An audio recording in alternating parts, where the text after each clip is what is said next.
Saya 32 tahun berdinas di lingkungan TNI. Dan ini menjadi prinsip bagi hidup saya. Saya memegang prinsip itu sampai hari ini. Disiplin adalah napasku, kesetiaan adalah kebanggaanku, kehormatan adalah segala-galanya. Jadi mendapatkan segala sesuatu itu harus berdasarkan kehormatan. Saya kira tidak ada Marga Nasution itu yang tidak menjaga kehormatan. Inilah menjadi salah satu pegangan saya. Setelah saya merenung malam ketika itu tidak lagi dapat, saya mencoba mengevaluasi. Karena saya yakin ketika kita menyimak apa yang dikatakan Allah, ud'uni astajib lakum, berdoalah kepadaku niscaya akan kukabulkan. Kata niscaya ini kalau kita buka di dalam terjemahannya itu artinya pasti. Berarti tidak ada satu doa pun yang kembali itu tanpa membawakan sebuah keberhasilan. Hanya persoalannya seringkali manusia itu yang menerjemahkan terkabulnya doa itu yang dengan cara yang bervariasi. Karena setiap orang menyampaikan doa pasti dia menggunakan bahasa formulasi bahasa keinginan. Dia menginginkan A, menginginkan B. Tetapi ketika Allah mengabulkan, Allah itu menggunakan formulasi kebutuhan. Kebutuhan kau apa? Ini yang kadang-kala ketika antara keinginan yang kita sampaikan kepada Allah dan kebutuhan yang Allah berikan kepada kita, perbedaan inilah yang kita anggap, kita terjemahkan sebagai tidak dikabulkannya doa. Padahal itu adalah bentuk terkabulnya doa dalam variasi yang lain. Oleh karena itulah, setelah saya merenung, saya mengevaluasi diri, tahu-tahu besok heboh keluar keputusan MK nomor 60 yang memberi sebuah peluang bahwa untuk mengusung satu pasangan calon tidak lagi harus menunggu mendapatkan 20% jumlah kursi di legislatif, di parlemen. Tetapi cukup dengan gabungan jumlah suara, meskipun dia tidak ada di parlemen, ketika digabungkan jumlah itu menjadi 7,5%, maka dia bisa mengusung salah satu calon. Jadi artinya ketika MK nomor 60 itu dikeluarkan, memungkinkan untuk saya maju.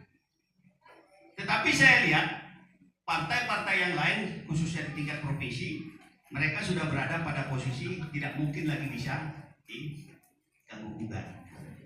Banyaklah orang yang datang kepada saya, apakah melalui WhatsApp, telepon, ataupun dia bertemu langsung. Dia bilangkan, Pak, sebaiknya Bapak maju di wali kota. Saya tidak pernah terpikir sedikit pun, tidak pernah terlintas sedikit pun di benak saya untuk maju sebagai salah satu bakal calon wali kota Pekanbaru. Karena memang tidak ada dalam agenda saya. Tetapi setelah itu keluar, melihat banyaknya masukan saran, saya menjadi berpikir. Saya katakan kepada mereka yang bertanya kepada saya, kalau gitu tunggulah, saya coba dalam 1-2 hari ini berpikir. Saya mencoba konsul ke berbagai kalangan, termasuk salah satunya ke KPU daerah. Saya tanyakan di KPU, apakah ada yang dilanggar ketika dia pernah menjabat sebagai seorang gubernur di provinsi, kemudian dia maju selanjutnya menjadi sebagai salah satu bakal calon wali kota.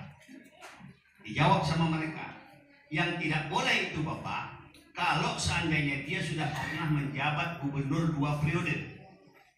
Artinya 2 periode full dia menjadi gubernur, dia tidak boleh maju sebagai calon wali kota. Sementara saya 1 periode pun tidak dihitung. Tidak dihitung dalam arti itu, karena jumlah saya menjabat itu hanya kurang lebih 2 bulan, walaupun saya gubernur definitif. Sehingga itu tidak dihitung sebagai salah satu periode jabatan. Karena keputusan itu, akhirnya saya berpikir, saya yang dibesarkan di lingkungan TNI, medan pengabdian itu kita tidak pernah berbicara medan besar, medan kecil. Apapun yang diberikan oleh bangsa dan negara ini, itulah yang harusnya kita lakukan dengan sebaik-baiknya. Kemudian saya mencoba melihat pada skala nasional. Ada beberapa mantan menteri, salah satunya mantan Menteri Kehutanan Pak Nur Mahmudi. Beliau pernah menjabat sebagai menteri Pada akhirnya dia maju menjadi wali kota di Depok dan beliau duduk menjadi wali kota di Depok. Kemudian ada lagi mantan menteri juga di eranya, Pak Saifullah Yusuf, yang akhirnya dia menjadi wakil gubernur di Jawa Timur 2 periode. Kemudian pada periode berikut dia ikut persaingan, tidak duduk sebagai gubernur, tetapi dia maju kembali menjadi wali kota. Artinya di level yang bawahnya lagi. Duduk kalau saya tidak salah menjadi wali kota Pasuruan. Begitu juga dengan Ibu Khofifah Indar Parawangsa, Gubernur Jawa Timur. Beliau juga mantan menteri di eranya. Artinya dengan 3 pengalaman ini, kemudian dari masukan-masukan yang ada, mereka berharap saya bisa ikut memperhatikan Kota Pekanbaru ini.